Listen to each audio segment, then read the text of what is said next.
Blind boys don't lie. Immortal fear, that voice so clear through broken walls. That scream I hear. Cry, little sister.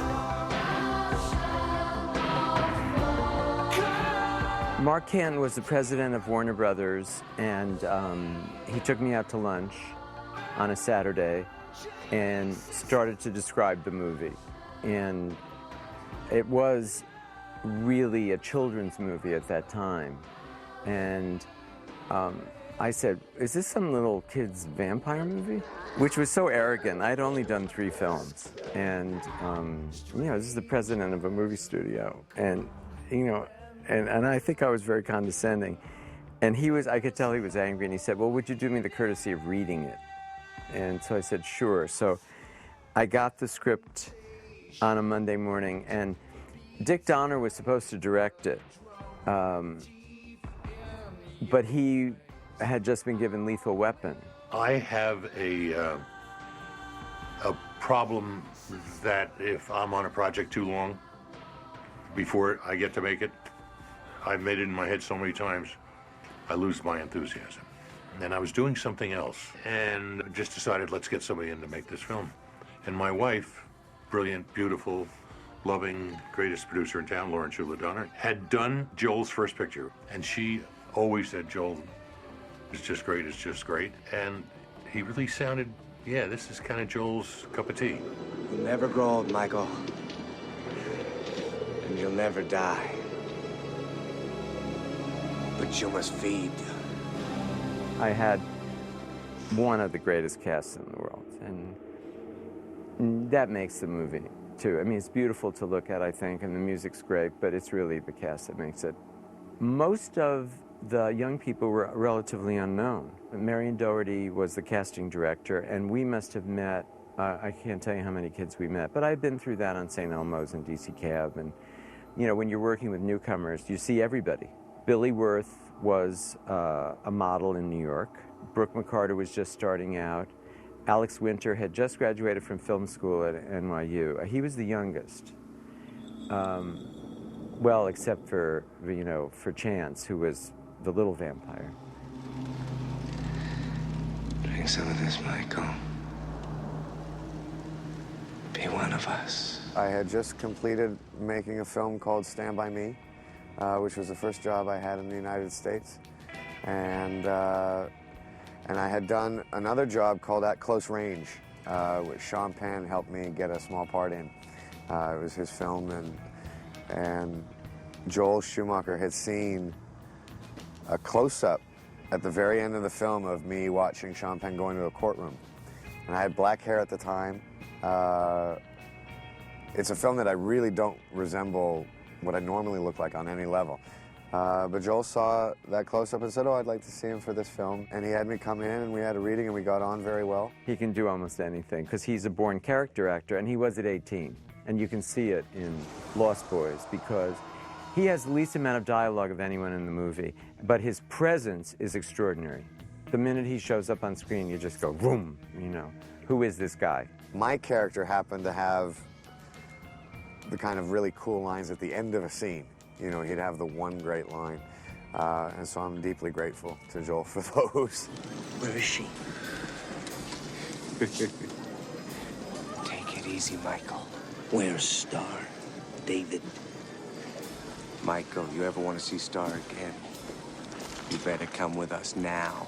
Jason Patrick came in the first day I was seeing people, and he had just turned 18. Jason had done a television movie and had also done a film called Solar Babies, but nobody really knew him yet. There was absolutely no one with those looks and that talent at 18 right at that moment. Absolutely no one, and he didn't want to do the movie. He had a wonderful manager, Dolores Robinson, then, and for 6 weeks we met almost every day, at least a couple of times a week with Jason, and for me to talk him into doing the movie. He was afraid it would be an exploitation horror movie. And, you know, he's very serious about his acting and didn't want to do a teenage vampire movie. And I understood that, but I talked and talked. And so, fortunately, after 6 weeks of this, he said yes, because I really had no second choice at all. In my mind, I thought that Star would be this sort of little blonde waif that lived on the beach with this young boy, you know, the part that Chance played, the Lilith vampire. And she'd kind of have short hair and be this little pixie waif that he would feel sorry for, right? So I saw all the girls, and none of them were right. We just couldn't get this part right. And Jason had done a play with Jamie Gertz. You know where David took me tonight, don't you, Star? Who's David? Yes, it's my fault. If you hadn't met me, if I hadn't liked you.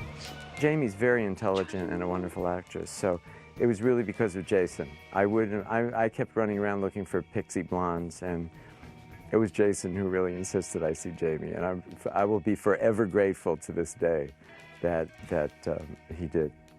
Cory, Haim, and Cory Feldman were so brilliant as this team, and Jamie Newlander, who plays the other Frog brother.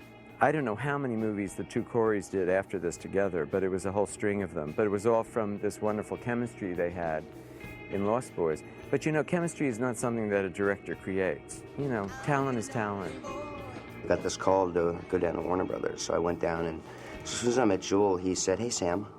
And I was like, "But that's the character." "You mean I got it?" And he's like, "Yeah." And I'm like, "Wicked," you know? So, and I got the big tour of Warner Brothers, and then he took me into his, like, office, and I met Jason Patrick, and right when I met Jason, I felt like everything was closure. My character is just, it's like empathetic. He's a nice guy, really independent, kind of, I don't want to say cult-ish, but into the long kind of weird-looking trench coat things, the earring, and very into comic books, like badly into comic books. That's his addiction. And you can't put the number 98 with the 300s. Laurie Lamars hasn't even been introduced. Where the hell are you from? Krypton? I still remain very, very dear friends with Richard Donner, who was the executive producer, of course, on the film. And we had done Goonies together. And he said to me, "I've got this film coming up. I think you'd be perfect for it. It's called The Lost Boys." I said, "Oh, that sounds interesting."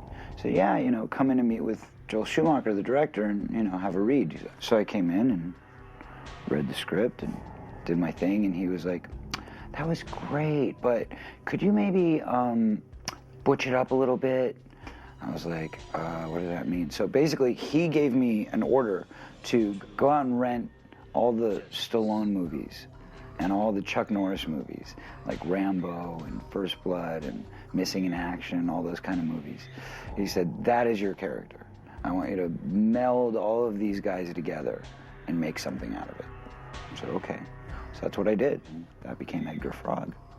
Joel Schumacher spoke at my acting class, actually.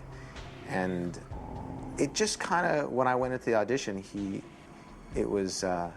had some, because I had a little history with him, having asked a question. You know, when a director speaks in an acting class, everyone tries to ask a question so that the director's going to notice them, you know. And I did, and I think he kind of remembered me from that, so I felt confident going in. And my first audition was a callback, and my agent just kind of arranged this, and he said, "Just don't tell them that you weren't on the original audition." And so I didn't, and it was good, and it just worked out. The Frog Brothers will always remain two of my favorite characters in any of my movies, because you wish you knew them. They're singularly focused.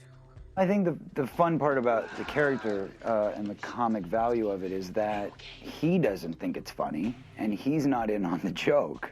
So it's one of those people that you just kind of have to laugh at, because, you know, they really take themselves very seriously, and they believe every word of what they're saying about themselves or whatever it is they believe in. Whereas, you know, as an outsider, you can kind of look at this guy and be like, "Oh my God, what's wrong with him?" Kill your brother.